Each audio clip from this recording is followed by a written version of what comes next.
Эрлинг Холланд бо хетрик корашро оғоз кард. Криштианои пешна баргашт. Пештафи Ливерпул рӯз аз рӯз бештар шуда истодааст. Кике Сити ҳам бошад, дар Барса дебют кард. Салом дӯстон, ин бахши сеюми ҷамъбасти ҳафта бошад. Ҳам бозиҳои муҳими ҳафтаи гузашта дар як видео. Бо шумо мисли ҳар вақта ман Мирзоёр Гайров сар мекунем.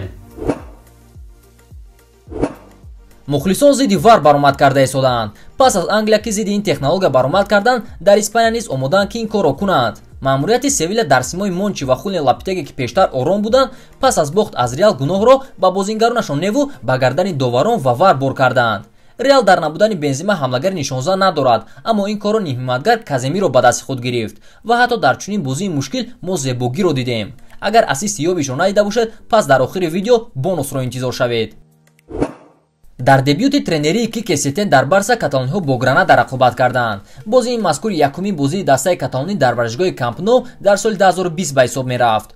вохӯрии даставо бо ҳисоби 1-0 ба фоидаи Барселона ба анҷом расид. голи ягонаи бозиро Лионел Месси ба дарвозаи дастаи Гранада зада дастаашро ғолиб кард. 82% тубронии Барса. бо омадани Сетен чунин ба назар мерасад ки философияи бозии Барса аз сари нав зинда шуда истодааст. дар ин бозӣ мо тикитакаи ҳақиқиро дидем. синьор Сетен ба даста хуш омадед. акнун баъди ин ғалаба дастаи Барселона бо ба даст овардани 43 хол бо Реал Мадрид баробар шуда аз рӯи нишондодҳои иловагӣ дар ҷои якум қарор дорад. чун ҳамеша сарпарасти видеоҳои мо компания 1x мебошад. онҳо бо бисёр дастаҳо ва лигаҳо ҳамкорӣ мекунанд, махсусан бо Барселона ва чемпионати Италия. 1x ин кайфиятҳои баланд ва аз ҳама муҳим эътимоднокист. або промокоди мо бошад, шумо метавонед то 6500 рубл барои аввалин пардохтатон тӯҳфа гиред. маълумоти бештар дар комментария.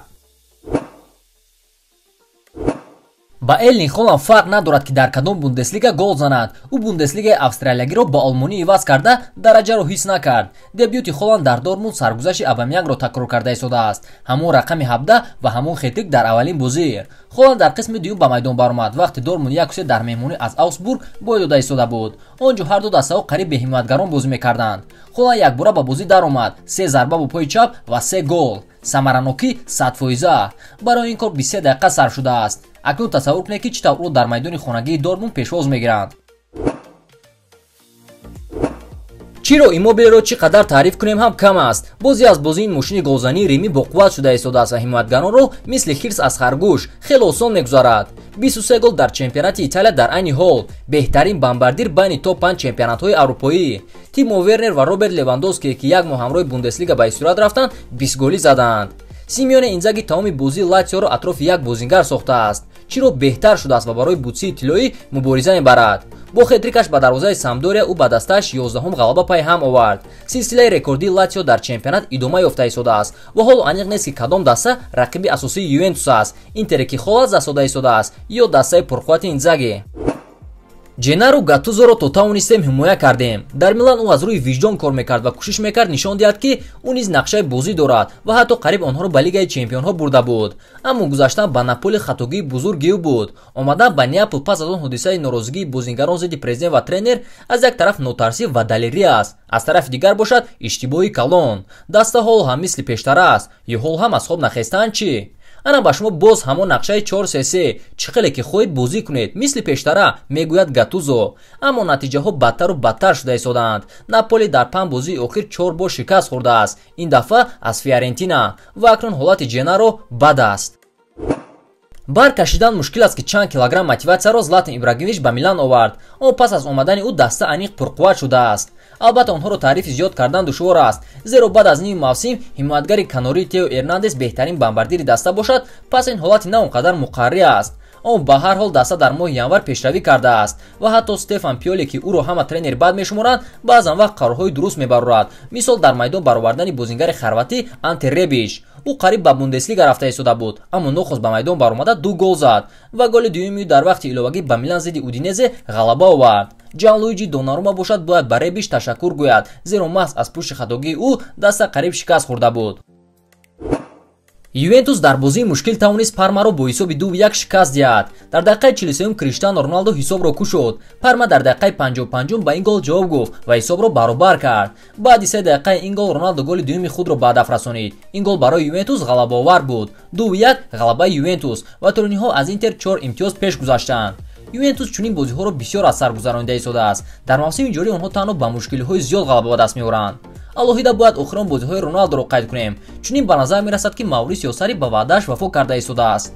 Баъди таъиншавиаш ӯ ваъда дода буд, ки дар роҳбарии ӯ Роналдо 40 гол зиёд мезанад. Агар чунин рафтан гирад, ҳам Сарри ва ҳам Роналдо ба мақсадашон мерасанд, чунки танҳо дар 3 бозии охир бозингари португалӣ 6 гол задааст. 10 мм ин бисёр аст ё кам? Аммо он ками картҳо дар вақти илова шуда Тоттенхем аз бозии меҳмонӣ бо Уотфорд бо ғалаба баргардад. Дастаи Жозе аллакай 4 бозӣ пай ҳам ғалаба намекунад. Ба натиҷаҳои на он қадар хуб нигоҳ накарда, Жозе арзандаи офарин аст. Ӯ мисли пештара боз девона шудаи нест. Пас аз бозӣ ӯ хуб буд, бозингаронашро таъриф кард ва аз рӯи одат бадовар эътирози худро баён кард. Майкл Оливер қоидавайронкуниро ба фоидаи Тоттенхем ба инобат нагирифт, аммо барои чунон қоидаситезӣ ба дарвозаи Тоттенхем пеналти таъин кард, аммо дарвозабон қаҳрамонӣ кард. Агар пои Фернандиньо ба тарафи дигар топ мехӯрд, пас мумкин буд ба дубли Агуэро баҳои хуб мегузоштанд, зодрӯзи Гвардиоларо хуб ҷашн мегирифтанд ва ё дар умум 3 имтиёз ба даст меоварданд. Дар Этихад маҳз як автоголи ӯ натиҷаи хубро вайрон кард ва ҳам фарқи холҳоро бо Ливерпул зиёдтар гардонид.